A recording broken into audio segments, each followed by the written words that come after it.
आपको क्या प्रॉब्लम क्या था? माझ्या पायातनं कळा यायच्या बारीक बारीकशा, मग असं करून ना सुजला तो पाय.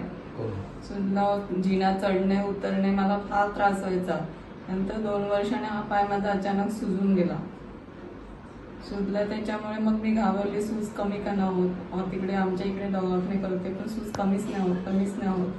तेव्हा मग मी चांगले हॉस्पिटलमध्ये यायला लागले. मग त्याच्यानंतर मला MRI, सोनोग्राफी वगैरे सर्व केले.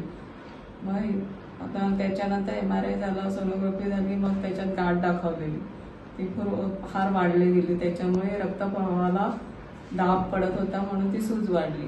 आणि ह्याच्यावर पर्याय औषध गोळ्या नसून ऑपरेशनच होता. आणि तेव्हा मला ऑपरेशनसाठी रेडी व्हावं लागलं. मग आम्ही इथे फोन केला. माझ्या भाऊजीचं ऑपरेशन झालेलं होतं इकडे, तर आम्हाला ओळख होती म्हणून आम्ही इकडे फोन केला की इकडे होऊ शकतो का हा ऑपरेशन. तर आम्ही आलो आणि आम्हाला मग मार्ग भेटला की इकडे होऊ शकतो, डॉक्टर बाहेरून येणार आणि ते ऑपरेशन सक्सेस करणार. त्याच्यामुळे मग आम्हाला धीर आला आणि आम्ही ऑपरेशनसाठी रेडी झालो.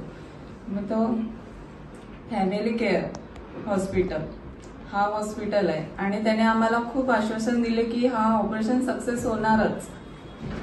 कारण पूर्वी मला असं सांगितलं गेलं होतं की हा ऑपरेशन सक्सेस होणार नाही, म्हणून आम्ही जरा घाबरलो, त्यावेळी केला नव्हता. पण जेव्हा सूज वाढली त्याच्यामुळे आम्ही पूर्ण घाबरलो गेलेलो की सूज वाढली, आता काही होऊ शकत नाही असं वाटलं. पण आम्ही इकडे फोन केला, इकडे आलो आणि आम्हाला आश्वासन दिलं आणि त्यांनी हे ऑपरेशन सक्सेस केलं.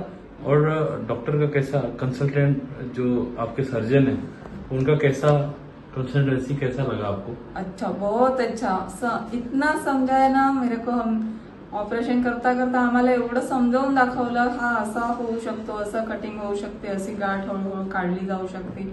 वेळ भरपूर जाणार ऑपरेशन मध्ये, पण हळूहळू आम्ही सक्सेस करू. आणि त्यांनी ते केलं. आम्हाला सुरुवातीलाच त्यांनी एवढं चांगल्या पद्धतीने समजावून सांगितलं ना, त्याच्यावरच तेव्हा आम्हाला खूप हिंमत आली.